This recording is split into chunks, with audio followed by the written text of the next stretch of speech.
Bom dia, gente. Estamos aqui em mais uma live falando sobre a nossa conversa com Deus, conversando com Deus. É isso aqui. Esse livro fantástico que a gente já está na 11ª live. A gente está na 11ª live e a gente vai falar um pouquinho sobre esse livro. Ontem a gente deu break, domingo a gente não fez. Hoje é segunda-feira. Eu sei que é segunda-feira de carnaval, né? Mas a gente vai estar fazendo esse movimento aqui de fazer essa leitura, né? Já fiz a minha meditação e agora a gente vai voltar a fazer essa semana toda essa leitura desse livro tão fantástico, tá? Vamos lá, toma um copinho d'água.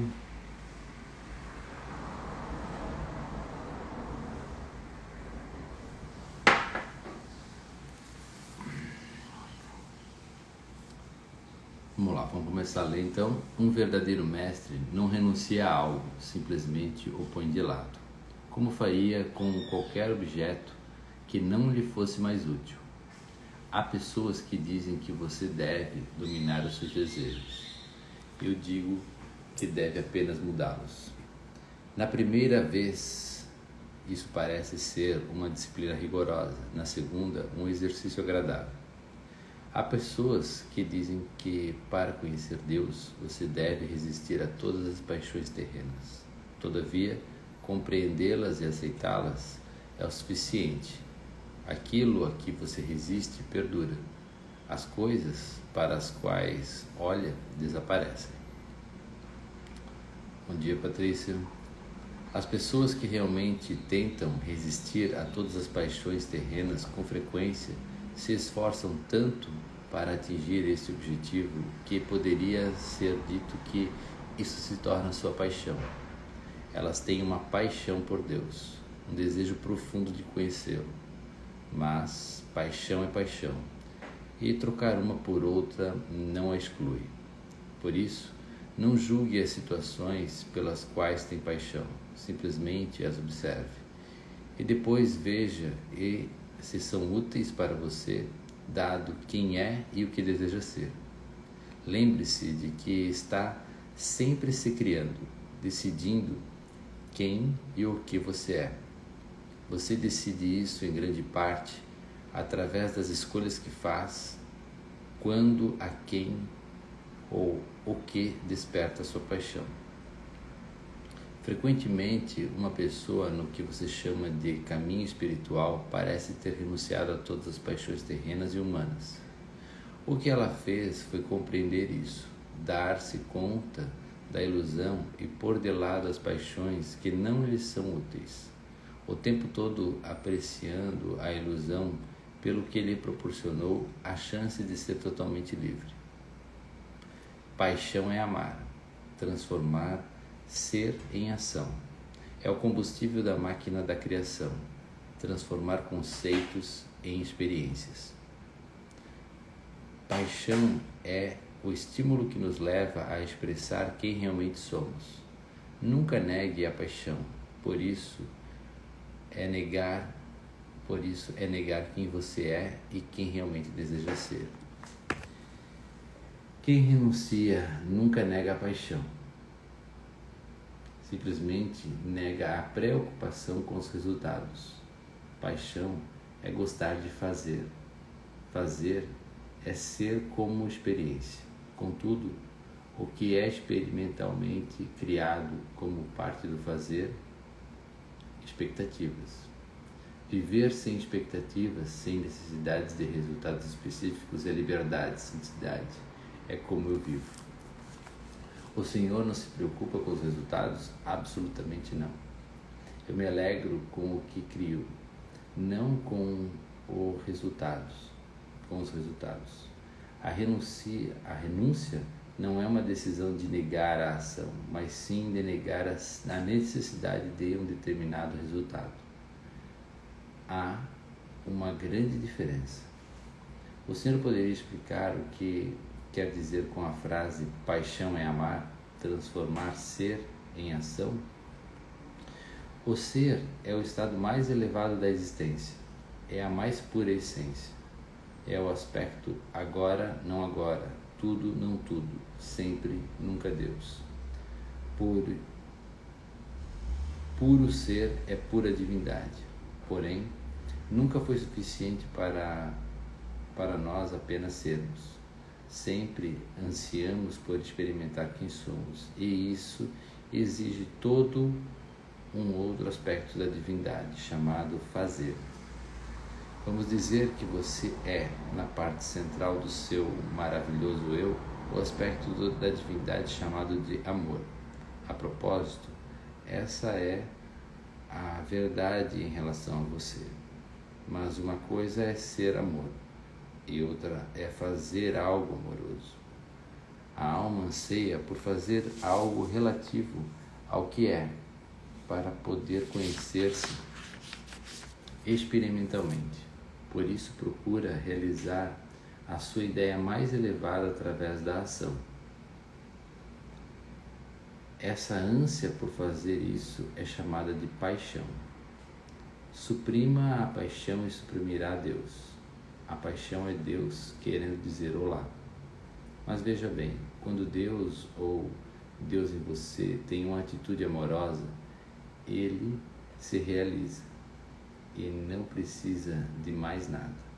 Por outro lado, o homem frequentemente sente que precisa de um retorno do seu investimento. Está certo, vamos amar alguém, mas seria melhor recebermos um pouco de amor em troca. Esse tipo de afirmação. Isso não é paixão, é expectativa. A expectativa é a maior fonte de infelicidade do homem. É o que o separa de Deus.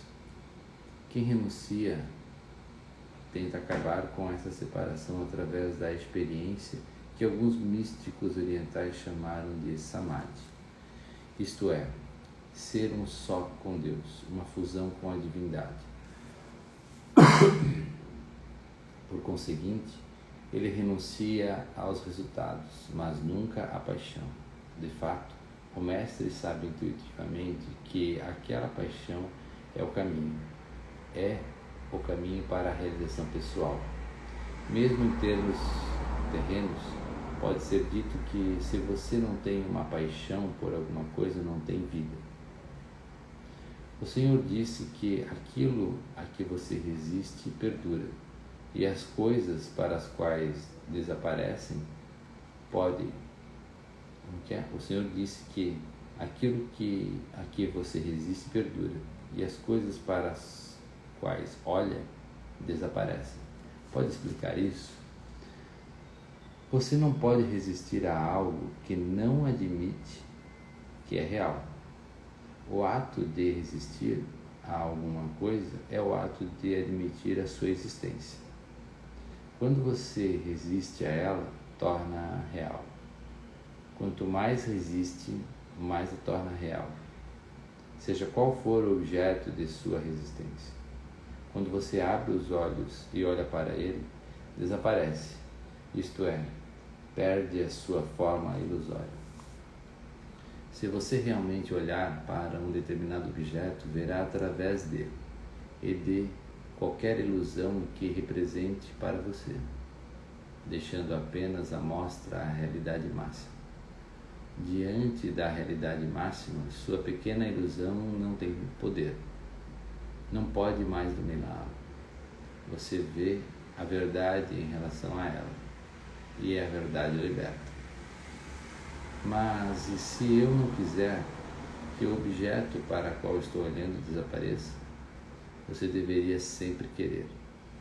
Não há nada em sua realidade a que se agarrar, mas se escolher a ilusão de sua vida em lugar da realidade máxima, poderá simplesmente recriá-la da mesma forma como a criou.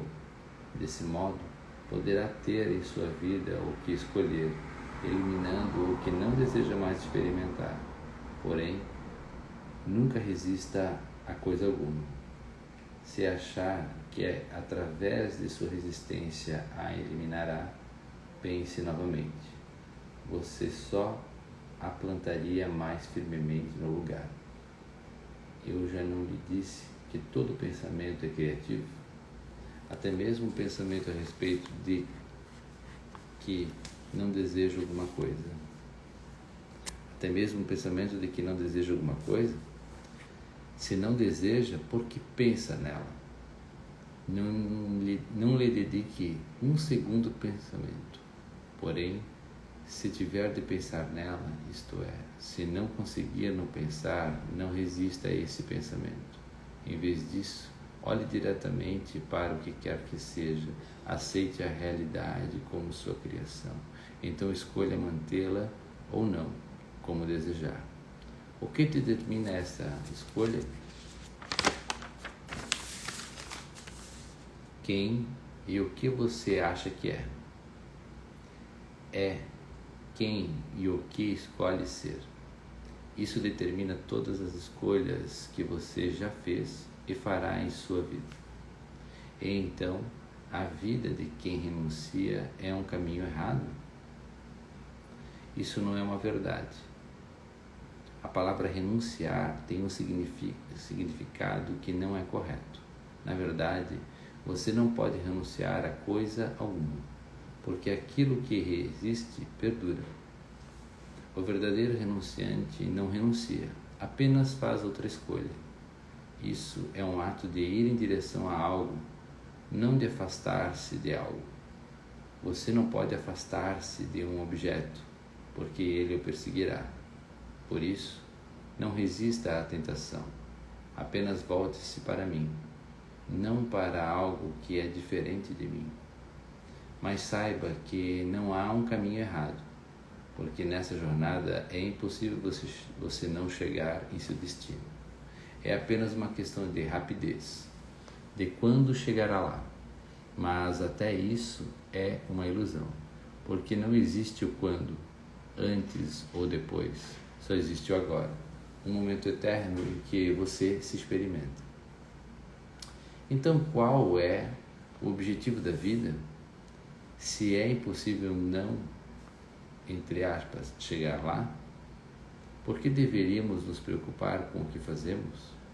Bem, é claro que não deveriam, mas seria bom ficarem atentos, apenas observarem quem são e o que estão fazendo e tentando para ver se isso lhes serve. O objetivo da vida não é chegar em algum lugar, é observar que você está e sempre esteve lá. Está e sempre estará no momento de pura criação. Portanto, o objetivo da vida é criar quem e o que você é e depois experimentar isso. A gente encerrou aqui o capítulo 5, gente. Então, uma coisa é certa, se você ficar pensando naquilo que você não quer, é aquilo que você vai atrair para você. Então, tudo que você resiste perdura. Por isso que uma dor, se você der atenção a ela, ela vai ficar ali. Ela vai ficar ali. Né? Ou você pega e esquece ela, vai pensar em outra coisa, né? Vai fazer. Por isso que o exercício físico faz com que a gente elimine nossas dores, porque a gente entra em movimento, né? Você vai fazer uma corrida, você vai fazer uma academia, vai fazer uma bicicleta. O movimento faz com que a gente entre num flow divino, porque tudo está em movimento. Então você entra juntamente no movimento de tudo que há. E daí você para a sentir ou até mesmo ressentir aquela dor. Então a dica para quem tem alguma dor é entrar em movimento. E esse movimento não precisa ser só corporal.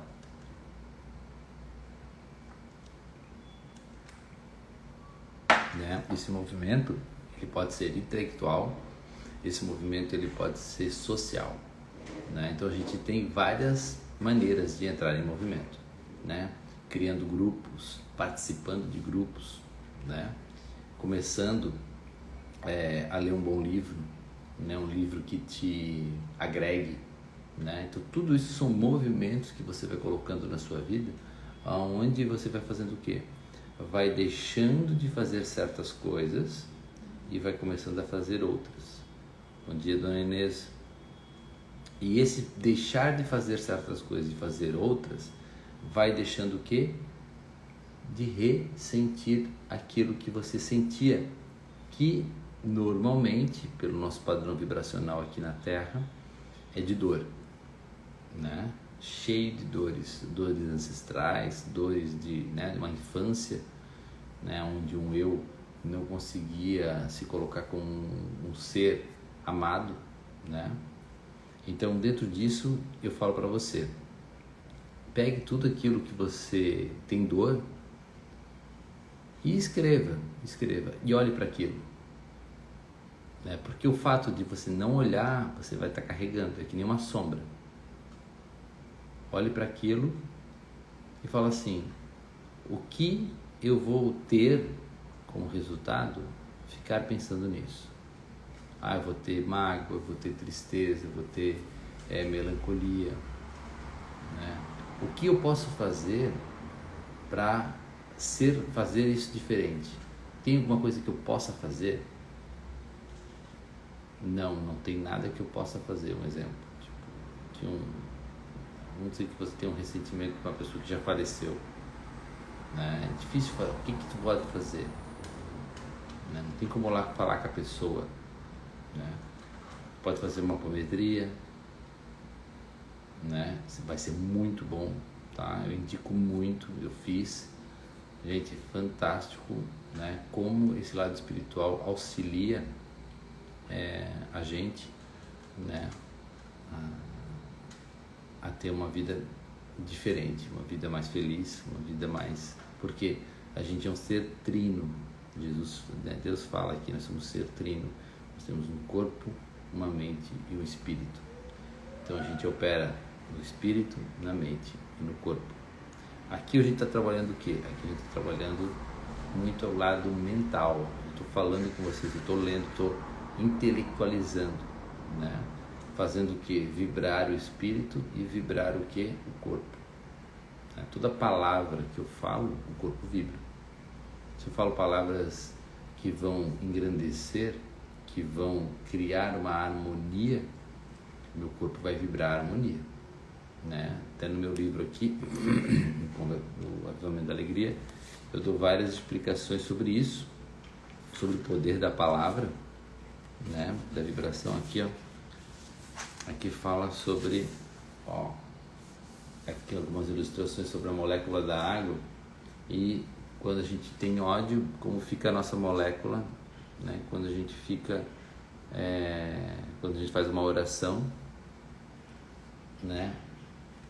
Aqui quando tem ódio, oração, antes da oração, e aqui, né? Gratidão, e aqui depois da oração. Então olha só a diferença quando você tem a molécula da água, tá? Essa aqui feita no microscópio, uma fotografia, né, da molécula da água. Então eu tenho raiva, a molécula fica totalmente distorcida, desarmoniosa. E quando eu estou em gratidão, olha o cristal que se forma, olha a beleza que se forma. Então, gente, pensa, cientificamente a gente comprova como o campo se harmoniza, tanto no micro quanto no macro. Se eu ter muita gratidão, se eu vibrar muito alto no amor, o que acontece? A minha fisionomia começa a ficar mais angelical, começa a ficar mais bonita, né? Começa a ficar mais bela. Porque a beleza é intrínseca do ser. Que ser? Do ser divino. Se uma pessoa é muito feia, muito, né? O que acontece? Ela está vibrando com algumas dores ali. E essas dores fazem com que o corpo que ela se manifesta seja um corpo desarmonioso, né? Isso eu estou falando da identidade do ser, né? Vamos lá então? Vamos para o 6, capítulo 6?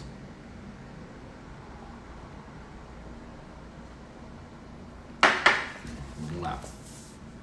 E quanto ao sofrimento? é o caminho para Deus? Alguns dizem que é o único. O sofrimento não me agrada. E quem diz isso não me conhece. O sofrimento é um aspecto desnecessário da experiência humana.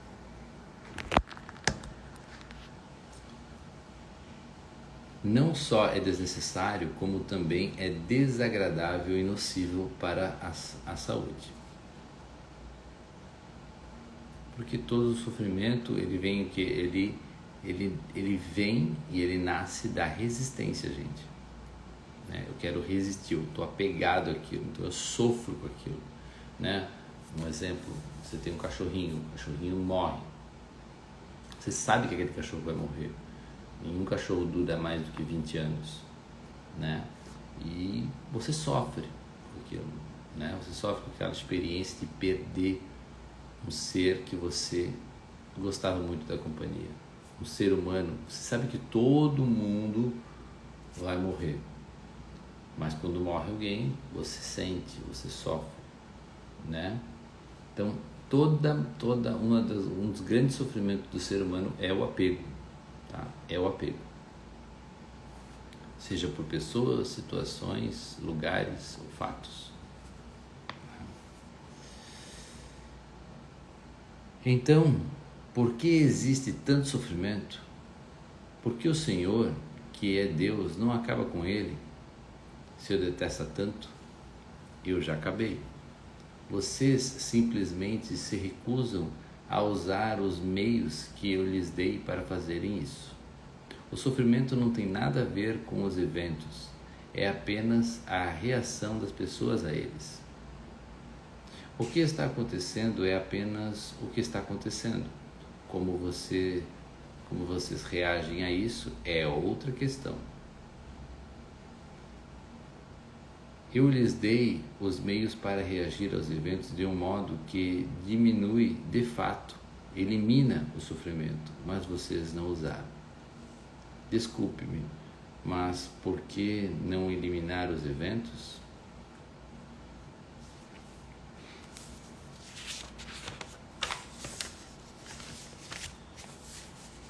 Essa é uma ótima sugestão. Infelizmente, não tenho controle sobre eles. O Senhor não tem controle sobre os eventos? É claro que não. Os eventos são ocorrências no tempo e no espaço que você escolhe produzir. E eu nunca interfiro com as escolhas. Fazer isso seria ignorar o motivo pelo qual eu criei, mas já expliquei tudo isso antes. Alguns eventos você produz voluntariamente e outros atrai, de modo mais ou menos inconsciente. Alguns, os grandes desastres naturais, se incluem nesta categoria. São atribuídos ao destino. Mas até mesmo o destino, entre aspas, pode ser um acrônimo de todos os pensamentos em toda parte. Em outras palavras, a consciência do planeta, a consciência coletiva. A consciência coletiva? Exatamente. Há pessoas que dizem que o mundo está se transformando em um inferno. Nosso meio ambiente está sendo destruído. Nosso planeta está sob a ameaça de um grande desastre geofísico, terremotos, vulcões, talvez até mesmo uma inclinação no eixo da Terra. E há outras que dizem que a consciência coletiva pode mudar tudo isso, que podemos salvar a Terra com os nossos pensamentos. Os pensamentos transformados em ações, se um número suficiente de pessoas em toda a parte achar que algo deve ser feito para preservar o meio ambiente, a Terra será salva. Mas elas terão de agir rápido. Tantos danos já foram causados durante tanto tempo, isso exigirá uma grande mudança de atitude. O Senhor quer dizer que, se não agirmos rápido, veremos a Terra e seus habitantes serem destruídos? Eu tornei as leis do universo bastante claras para que todos compreendessem. Há leis de causa e efeito que foram suficientemente descritas em linhas gerais para seus cientistas e médicos e através deles para seus líderes mundiais. Essas leis não precisam ser descritas uma vez mais aqui. Voltando ao sofrimento. De onde tiramos a ideia de que o sofrimento era bom? A ideia de que os santos sofrem em silêncio? Os santos realmente sofrem em silêncio, entre aspas. Mas isso não quer dizer que o sofrimento é bom.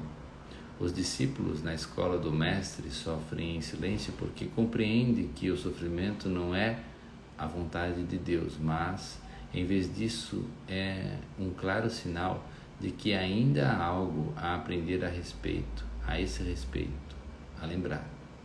O verdadeiro Mestre não sofre em silêncio, apenas parece estar sofrendo sem se queixar. O motivo de não se queixar é que ele não está sofrendo, mas apenas experimentando um conjunto de circunstâncias que você consideraria insuportável. Um mestre não fala sobre o sofrimento simplesmente porque entende com clareza o poder da palavra e então escolhe não dizer uma só palavra sobre isso.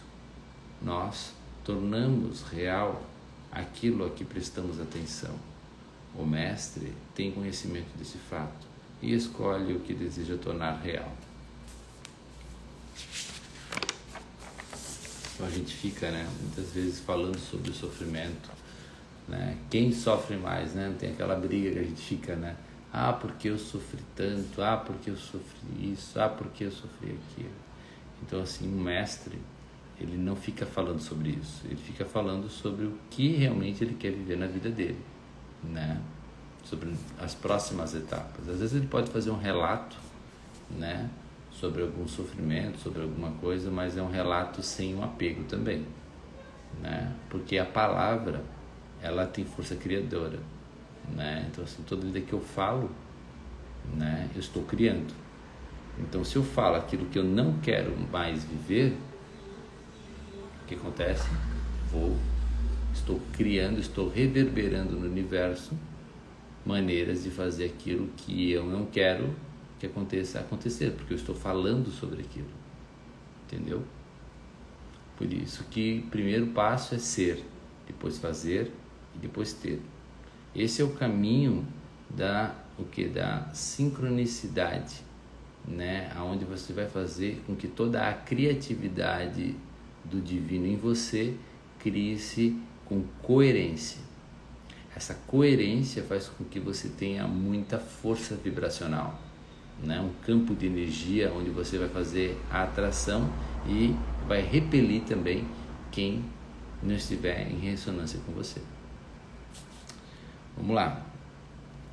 Todos vocês fizeram isso de vez em quando. Então, deixa eu dar uma recapitulada aqui. Calma aí. Nós tornamos real aquilo a que prestamos atenção. O mestre tem conhecimento desse fato e escolhe o que deseja tornar real. Todos vocês fizeram isso de vez em quando. Não há uma só pessoa que já não tenha feito uma dor de cabeça desaparecer ou tornado a visita ao dentista menos dolorosa, através de uma decisão nesse sentido. Um mestre simplesmente toma a decisão no que diz respeito à situação mais ampla. Mas, por que há sofrimento? Por que há, ao menos, a possibilidade de sofrimento? Você não pode saber se torna o que é, na ausência do que não é, como eu já expliquei. Eu ainda não entendo de onde tiramos a ideia de que o sofrimento era bom. Você mostra que é sensato quando insiste em perguntar isso. O conhecimento original a respeito do que é sofrer em silêncio foi tão deturpado que agora muitos acreditam. E várias religiões de fato pregam que o sofrimento é bom e a alegria é má. Portanto, vocês decidiram que se alguém tem câncer, mas se cala a esse respeito, ele é um santo, enquanto que se tem uma sexualidade forte para escolher um tema polêmico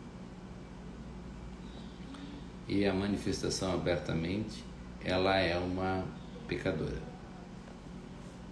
Meu Deus, o Senhor realmente escolheu um tema polêmico e também mudou habilmente o pronome do masculino para o feminino. Qual foi sua intenção? Mostrar-lhes os seus preconceitos. Vocês não gostam de pensar nas mulheres como tendo uma sexualidade forte, muito menos manifestando-a abertamente. Prefeririam ver um homem morrendo sem um gemido no campo de batalha do que ver uma mulher fazendo amor entre gemidos na rua. O Senhor não... Aqui ele perguntou, Senhor, não... Eu não faço julgamentos, mas vocês o fazem, de todos os tipos, e eu sugiro que são os seus julgamentos que os impedem de sentir alegria e as suas expectativas que os tornam infelizes.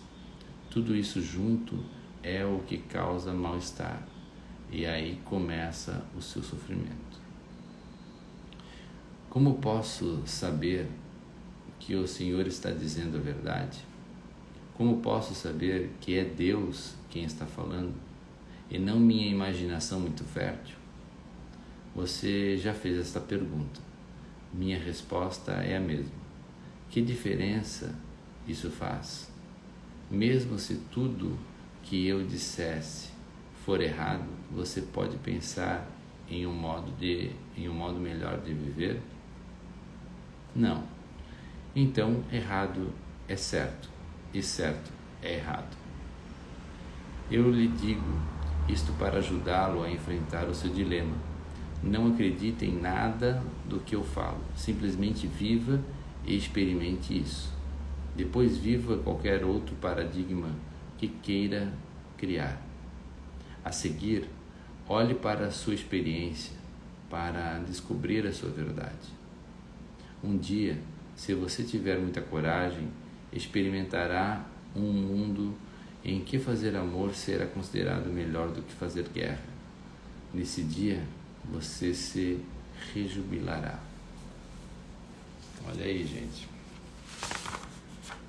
Olha aí, né?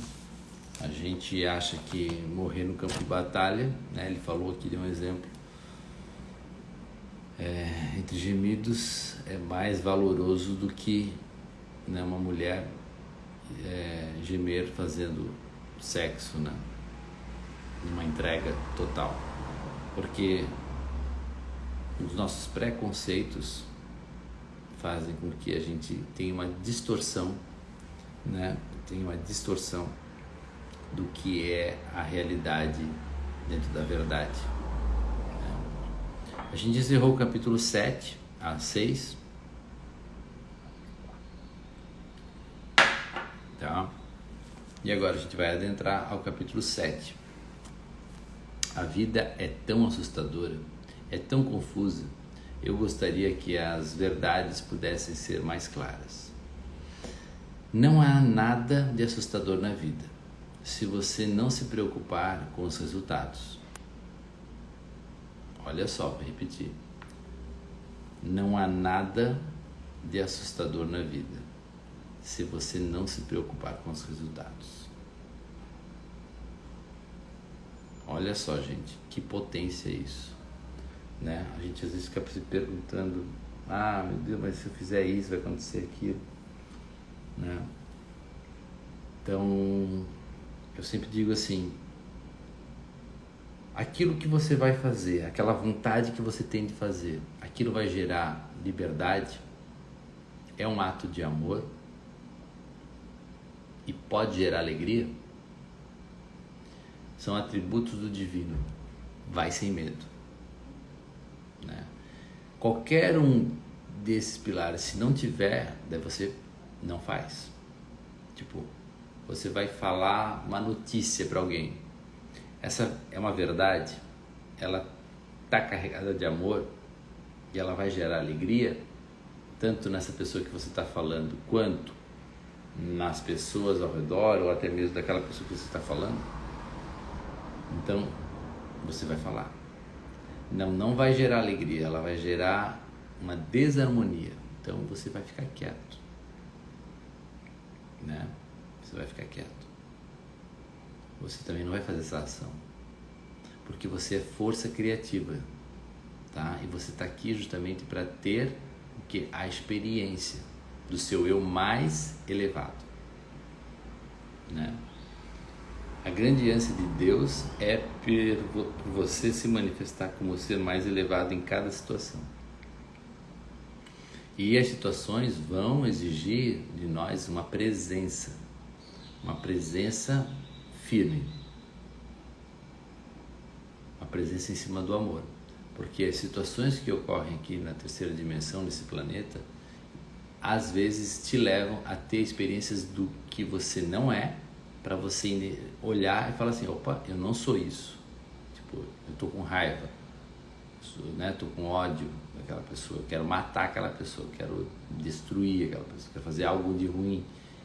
Isso é uma ilusão, porque a outra pessoa sou eu, então eu vou estar me destruindo. Entendeu? Vamos lá. Não há nada de assustador na vida se você não se preocupar com os resultados. O Senhor quer dizer, se eu não desejar coisa alguma, isso mesmo. Escolha, mas não deseje. Isso é fácil para as pessoas que não têm ninguém dependendo delas. E quando se tem mulher e filhos, o caminho do chefe de família sempre foi muito difícil, talvez o mais difícil. Como você diz, é fácil não desejar coisa alguma quando você é só. É natural, quando há outras pessoas que ama, desejar apenas o melhor para elas. É duro quando você não pode dar-lhes tudo o que deseja. Uma casa bonita, roupas decentes, comida suficiente. Eu me sinto como se lutasse há 20 anos apenas para equilibrar o orçamento. E ainda assim, nada possuo. Você quer dizer em termos materiais? Quero dizer em termos apenas das coisas muito simples, básicas, que um homem gostaria de proporcionar à sua esposa e seus filhos. Eu entendo.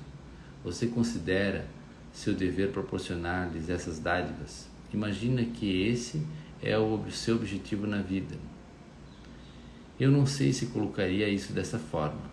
Esse não é o meu objetivo na vida, mas seria bom se pudesse ser pelo menos um subproduto dele. Bem, então vamos voltar um pouco. Qual você pensa que é o seu objetivo na vida? Essa é uma boa pergunta. Tive muitas respostas diferentes para ela ao longo dos anos. Qual é a sua resposta agora? É como se eu tivesse duas respostas para essa pergunta. A resposta que eu gostaria de ter é a que estou tendo. Qual a que gostaria de ter? Qual que gostaria de ter? Eu gostaria que o objetivo da minha vida fosse a evolução da minha alma, expressar e experimentar a parte de mim que aprecio mais, a que me faz ter compaixão, paciência e sabedoria, dar e ajudar, perdoar e amar. Parece que você andou lendo esse livro. Sim, é um belo livro, em um nível esotérico, mas estou tentando descobrir como pôr em prática os seus ensinamentos. A resposta para a sua pergunta, que eu considero a real em minha vida, é que o meu objetivo é a sobrevivência diária. E você acha que um fato exclui o outro? Bem, acha que o esotérico exclui a sobrevivência? A verdade é que eu gostaria de fazer mais do que apenas sobreviver. Tenho sobrevivido todos esses anos e observo que ainda estou aqui. mas gostaria que a luta pela sobrevivência terminasse. Vejo que apenas me arranjar no dia a dia ainda é uma luta. Eu gostaria de fazer mais do que apenas sobreviver. Gostaria de prosperar. E o que você diria que é prosperar? Ter o suficiente para não me preocupar a respeito de onde virá o meu próximo centavo. Não ter de me estressar apenas para pagar o aluguel ou a conta de telefone. Quero dizer, odeio ser tão materialista, mas estamos falando da vida real aqui. Não da vida espiritual maravilhosa e romântica de que o Senhor descreve em todo este livro. Estou percebendo um pouco de raiva aqui. Não é tanto raiva, mas é mais frustração. Eu me dedico ao plano espiritual há mais de 20 anos e veja onde isso me levou. Estou à beira da falência. Agora acabei de perder meu emprego e parece que o fluxo de caixa parou novamente. Estou ficando cansado da luta. Tenho 49 anos e gostaria de um pouco de segurança na vida para poder dedicar mais tempo aos assuntos de Deus, à evolução da alma, etc. É aí que meu coração está, mas não é aonde minha vida me permitir.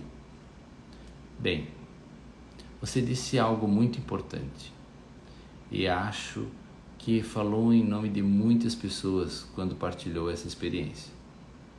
Vou responder a sua verdade com uma frase de cada vez, para que possamos encontrar facilmente a resposta e analisá-la. Você não se dedica ao plano espiritual há 20 anos. Mal chegou perto desse plano. A propósito, isso não é uma crítica, mas apenas uma constatação da verdade. Eu reconheço que durante 2 décadas você o contemplou, entreteve-se com ele, experimentou de vez em quando, mas só notei o seu verdadeiro, o mais verdadeiro compromisso com o plano espiritual recentemente. Vamos deixar claro que dedicar-se ao plano espiritual significa dedicar toda a sua mente, todo o seu corpo e toda a sua alma ao processo de criar-se à imagem e semelhança de Deus. Esse é o processo de realização pessoal sobre o qual os místicos orientais têm escrito. É o processo de salvação ao qual grande parte da teologia ocidental tem se dedicado. Esse é um ato de consciência suprema praticado dia a dia, hora a hora e momento a momento.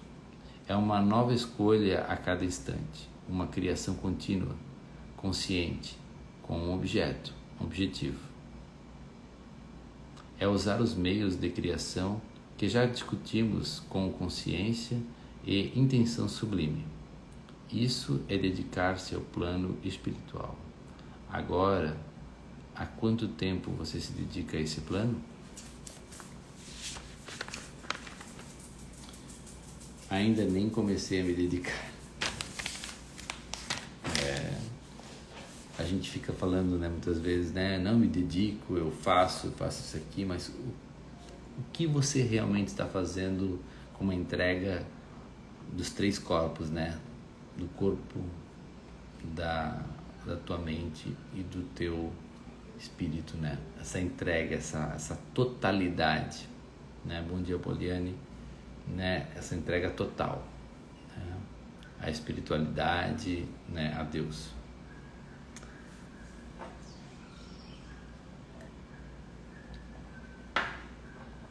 Não vá de um extremo ao outro e não seja tão duro consigo próprio.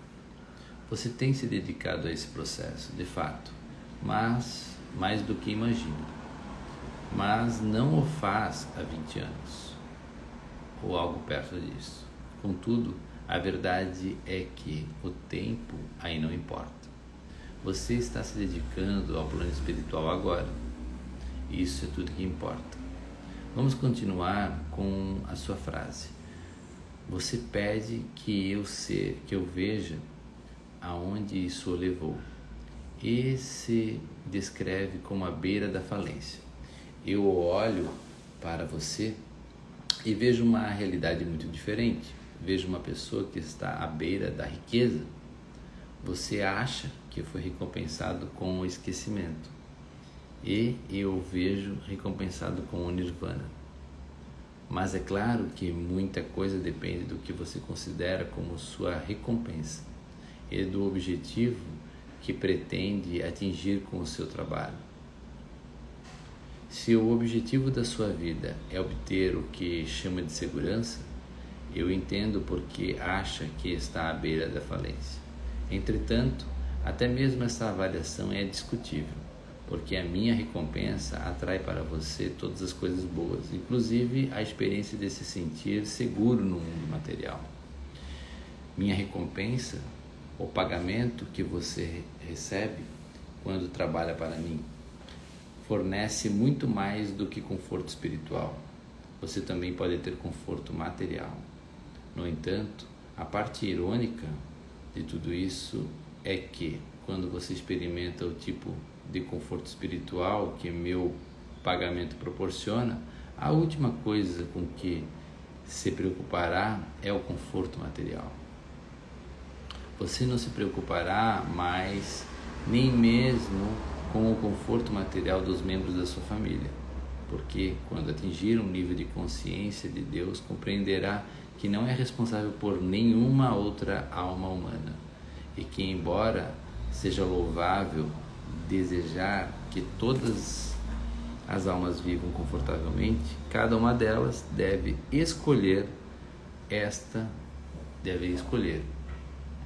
está escolhendo o seu próprio destino neste momento. É claro que não é um ato nobre maltratar ou destruir deliberadamente outra pessoa. É igualmente inadequado ignorar as necessidades daqueles que tornou dependentes de você. Seu trabalho é torná-los independentes, ensinar-lhes o mais rápido e o melhor possível como passarem sem você, porque você não é uma bênção para eles enquanto é necessário para a sua sobrevivência, mas os abençoa verdadeiramente apenas no momento em que percebem que é desnecessário. Do mesmo modo, o melhor momento para Deus é aquele em que você percebe que não precisa de um Deus. Eu sei, isso é o oposto de tudo que já lhe ensinaram. Não obstante, seus mestres lhe falaram sobre um Deus rancoroso e ciumento, que precisa se sentir necessário. Esse não é de modo algum um Deus, mas um substituto neurótico para o que seria uma divindade.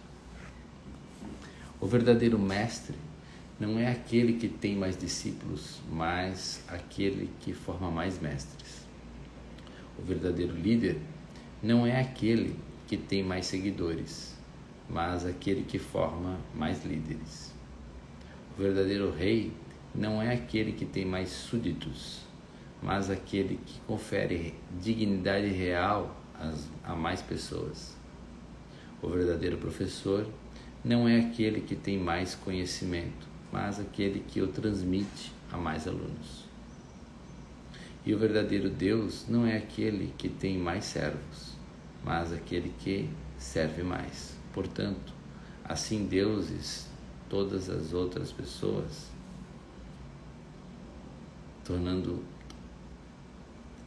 Então, o verdadeiro Deus não é aquele que tem mais servos, mas aquele que serve mais, tornando assim deuses todas as outras pessoas. Olha só a profundidade disso aqui, gente.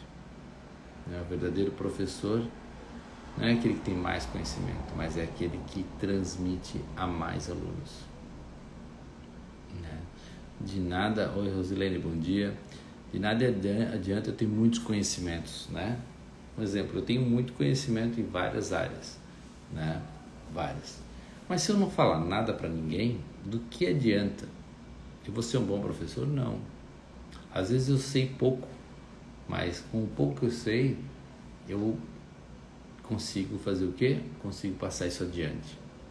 E esse pouco que eu sei vai fazer grandes coisas nas pessoas que estão escutando. Então, todos nós aqui somos professores, gente. Todos nós somos alunos e professores. Todos nós, né? Porque todos nós temos experiências de vida, né? Então, assim, veja se você não está com obesidade intelectual, obesidade de conhecimentos. É muito importante você ensinar, muito importante, né? Eu vejo na minha profissão como dentista, né? Eu sempre tenho a oportunidade de estar ali com profissionais, né? Que eu tenho minhas auxiliares, 2 delas estão fazendo odontologia, mas as outras também querem fazer, né? Alguns profissionais que trabalham comigo, quando eu vou fazer algo, eu sempre tenho um caráter mais de professor, né? Eu sempre estou ensinando, olha, eu estou fazendo isso por causa disso, para chegar nesse resultado, compreende? Olha o jeito que eu olho para o paciente, olha o jeito que eu estou fazendo, que olhar, por que eu estou fazendo o que eu estou fazendo? Isso gera o que? Propriedade. Essa propriedade gera autoridade. Entendeu?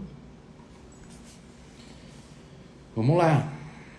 Porque o objetivo e a glória de Deus é que os seus servos não sejam mais servos e que todos saibam que ele não é inatingível, mas inevitável. Gostaria que você pudesse compreender isto, que a felicidade do seu destino é inevitável. Você não pode deixar de ser salvo. Não existe inferno e não ser o que provém do conhecimento desse fato. Então agora, como pai, marido e ente querido, tente não tornar o seu amor uma cola que gruda, mas um imã que a princípio atrai, depois vira ao contrário e repele, para que aqueles que são atraídos não comecem a achar que precisam grudar em você para sobreviver. Nada poderia estar mais longe da verdade. Nada poderia ser mais prejudicial para eles. Deixe o seu amor impulsionar os seus entes queridos para o mundo e para a experiência completa de quem eles são. Dessa forma, você realmente os amará, né?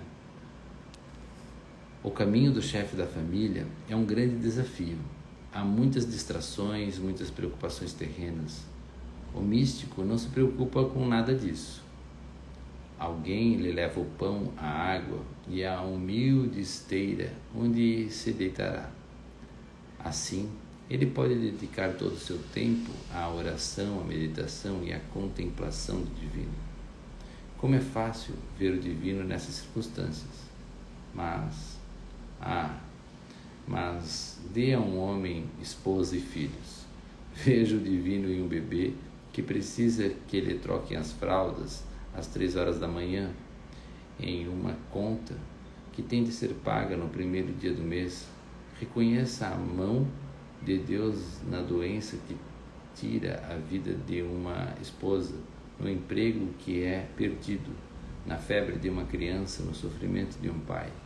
Agora estamos falando de santidade. Eu entendo sua fadiga. Sei que está cansado da luta, mas eu lhe digo que quando me seguir, a luta terminará.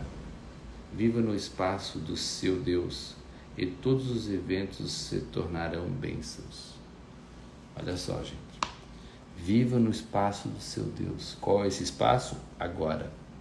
Agradeça a todos os eventos. Como ele falou aqui, não existe bom e mal, certo ou errado. Existe só o que é. A realidade nua e crua. Quando a gente fica pegando o que é real e criando um pensamento em cima daquilo, o que acontece? A tua mente vai puxar no passado circunstâncias que você viveu e vai dizer se enquadra ou não se enquadra aquilo que você tem como certo no passado, que é o quê? Isso nada mais é do que você está justificando aquele momento. justificando. Tá? E claro, eu que sou um chefe de família, como é difícil, gente.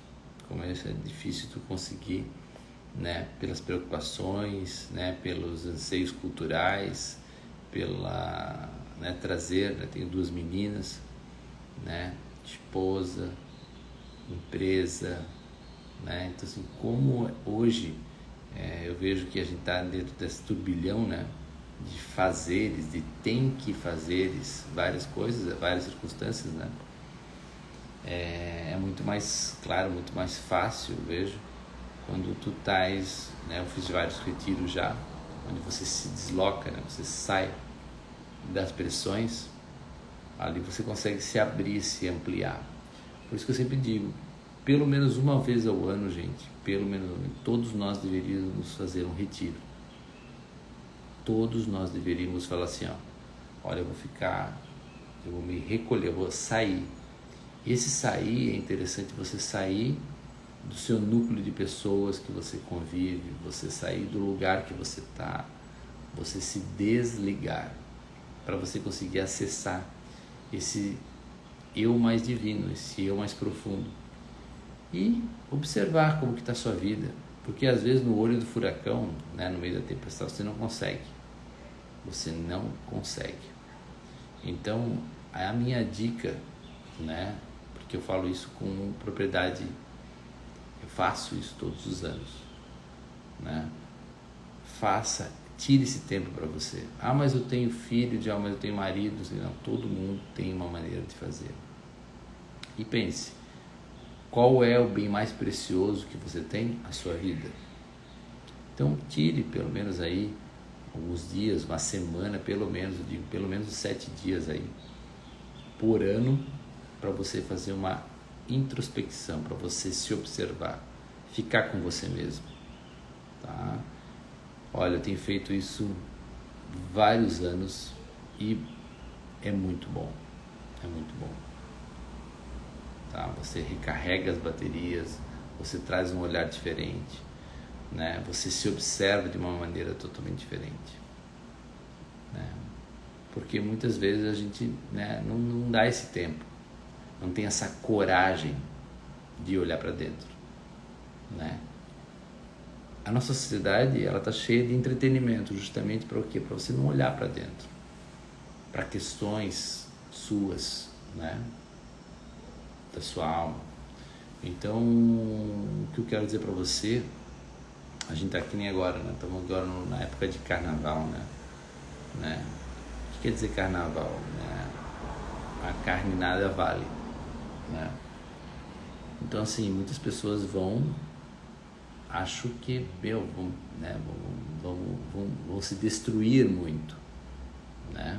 Vão se destruir muito nesse carnaval, seja bebendo demais, comendo demais, ou fazendo ações que não fariam, né, ao resto do ano, né? Então é um momento bem interessante de você reavaliar qual é a sua rota, com quem você está se relacionando, quem você está sendo nesse momento. Você está sendo um ser grandioso, você está sendo um ser mais evoluído, um ser mais amoroso, ou não, né? Você está sendo um ser que está destruindo, né, o negócio que você está fazendo, né, a empresa que você tem, ou a empresa que você trabalha, uma empresa que corrobora, né, para a manutenção da alegria, ou ela gera sofrimento, doenças. Então tudo isso são questões, gente, que vão me dizer para que eu levanto de manhã. Para que eu levanto de manhã? Certo? 7 horas, gente, 7 horas, então aqui, tá? Aqui a gente vai encerrando, né, essa live de hoje. Nós estamos na página 138, a gente leu bastante, tá? E amanhã a gente adentra a página 139, tá? Vou só ler essa partezinha aqui, ó. Como eu posso viver no espaço do meu Deus quando perdi o meu emprego, o aluguel tem de ser pago, as crianças precisam ir ao dentista e estar em meu espaço filosófico sublime parece o modo menos provável de resolver tudo isso. Daí Deus fala: não me abandone quando precisa mais de mim. Agora é a hora do seu teste mais difícil. Opa! Não me abandone quando precisa mais de mim. Agora é a hora do seu teste mais difícil, da sua maior chance. É a chance de provar tudo que foi escrito aqui. Quando eu digo não me abandone, pareço aquele Deus carente e neurótico sobre quem conversamos, mas não sou. Você não pode me abandonar, se quiser. Mas não sou. Você pode me abandonar se quiser. Eu não me importo. Esse fato não mudará verdade alguma entre nós. Apenas digo isso em resposta às suas perguntas. É quando a vida fica difícil que você frequentemente se esquece de quem é e dos meios que eu lhe dei para criar a vida que desejaria. Agora é mais do que nunca hora de ir para o espaço do seu Deus. Em primeiro lugar, isso lhe proporcionará grande paz de espírito, e da mente em paz surgem grandes ideias que poderiam ser soluções para os maiores problemas que você imagina ter. Em segundo, é no espaço do seu Deus que você se realiza, e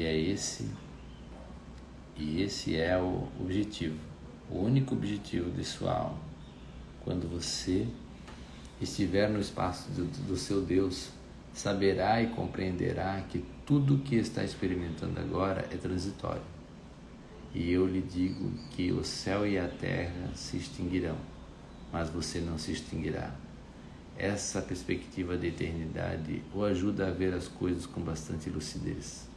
Você pode definir essas condições e circunstâncias atuais como realmente são, temporais e transitórias. Pode então usá-las como meios, porque é isso que são, meios temporais e transitórios na criação da experiência atual. Quem você pensa que é? Em relação à experiência de perder o emprego, quem pensa que é? E talvez mais apropriadamente, quem pensa que eu sou? Imagina que esse é um problema difícil demais para eu resolver? Sair dessa enrascada é um milagre demais para eu realizar? Eu entendo que ache que é grande demais para você realizar, até mesmo com todos os meios que eu lhe dei, mas realmente acha que é grande demais para mim? Eu sei intelectualmente que nada é impossível para Deus, mas emocionalmente acho que não tenho certeza. Não de que o Senhor pode realizá-lo, mas de que o realizará. Eu entendo. Então isso é uma questão de fé. Sim, você não questiona a minha capacidade, apenas o meu desejo. O Senhor entende. Eu ainda vivo segundo essa teologia que afirma que pode haver uma lição aqui em algum lugar para mim. Ainda não sei ao certo se devo encontrar uma solução. Talvez deva ter um problema, talvez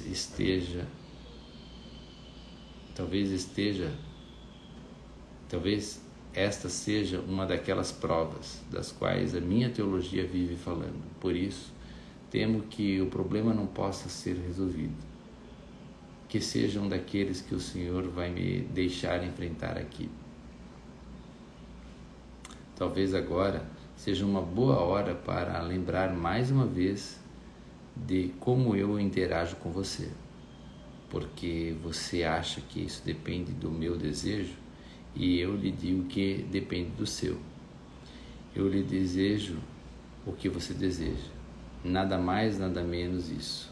Não me sento aqui e eu julgo um a um dos seus pedidos para decidir se deve ser atendido.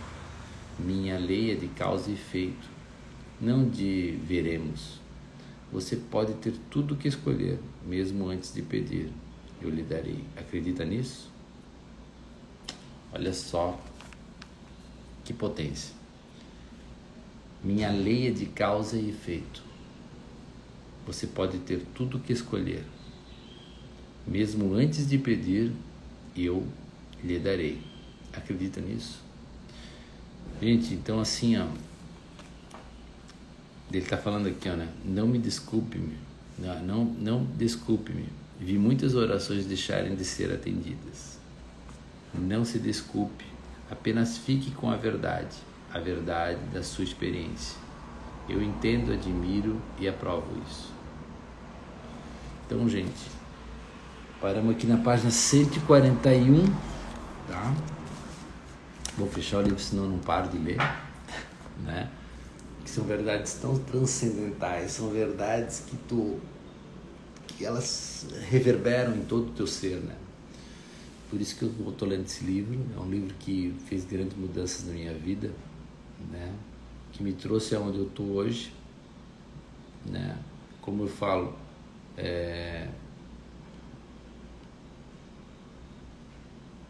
mas será que tu tem sucesso agora? Será que tu não tinha antes? Então, o sucesso, gente, eu vejo que ele está muito entrelaçado à sua paz de espírito e à sua coerência, no ato de viver a tua vida. Isso gera alegria e liberdade. Quando tem algo que bloqueia isso, para de ser sucesso. Não é um status social, não é um bem material, mas é um estado de espírito que vai te gerar um aspecto de sucesso. Certo, gente? Então é isso, tamo junto, tá? Amanhã estaremos de novo fazendo essa live maravilhosa, tá? Se você gostou, manda para algumas pessoas aí que vão compartilhar pra gente disseminar mais ainda essa verdade aí, tá bom? Beijão e até amanhã. Tchau, tchau.